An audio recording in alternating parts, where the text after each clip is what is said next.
Padmanayaka Velma hostel తరఫున మీరందరూ ముఖ్యంగా వేణు, రఘు, ప్రకాష్ రావు గారు మాకు బావ అవుతారు. మిగతా అందరూ కలిసి అందరినీ నేను చూస్తుంటాను. యాక్చువల్లీ ఇంతకుముందు నేను మన హాస్టల్లో వాకింగ్ పోయేవాళ్ళం రోజు పొద్దున, అందరు కనిపించేవాళ్ళు. మీరు అందరూ ప్రేమగా వచ్చి నా బర్త్డే సందర్భంగా మీరందరూ వచ్చి నాకు మీ వెల్ విషెస్ అందరూ ఇచ్చినందుకు చాలా చాలా థ్యాంక్స్. పద్మనాయక కళ్యాణ హాస్టల్ తోటి నాకు చిన్నప్పటి నుంచి కూడా సంబంధం ఉంది. నేను 1968, 69, 70లో గవర్నమెంట్ హై స్కూల్లో చదివాను నేను హెచ్ఎస్సి. అప్పుడు పద్మనాయక హాస్టల్ వెనుక గర్రెపల్లి వాళ్ళ రూములు ఉన్నాయి. అప్పుడు కిరాకి తీసుకొని మా ఫాదర్ కూడా ఉండేవాడు. మా ఫాదర్ ఇక్కడే ల్యాండ్ రికార్డ్ ఆఫీస్లో తను జాబ్ చేసేవారు, కలెక్టరేట్లో. మేమందరం అక్కడే ఉండేవాళ్ళము. నేను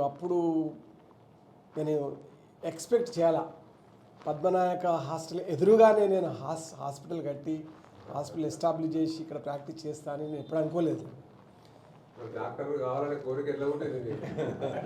మా ఫాదర్ అప్పుడే పియూసీ, హెచ్ఎస్సి తర్వాత పియూసీ కదా, పియూసీ చేస్తున్నప్పుడే నాకు మా ఫాదర్ ఎవరైనా వాళ్ళ ఫ్రెండ్స్ కానీ రిలేటివ్స్ వస్తే డాక్టర్ సాబ్ అని నన్ను పరిచయం చేస్తున్నాను అన్నమాట. నేను పియూసీలో ఉన్నప్పుడే. అప్పుడు మా ఫాదర్ కూడా రాత్రి 12 o'clock లేచి టీ చేసి నాకు పోసేవాడు. నేను 2 దాకా చదివేవాడిని. ఆ విధంగా మా ఫాదర్ తన ప్రోత్సాహం చాలా ఉంది. సో నాకు ఇవన్నీ చిన్నప్పటి గుర్తులు, ఇవన్నీ పక్క గ్రౌండ్, మల్టీపర్పస్ గ్రౌండ్, తర్వాత ఈ క్రిస్టియన్ గ్రౌండ్లో క్రికెట్ ఆడుకునే వాళ్ళం. అప్పుడు మన్మోహన్, రమేష్ వీళ్ళందరూ క్రికెట్ ప్లేయర్స్ బాగా. హాకీ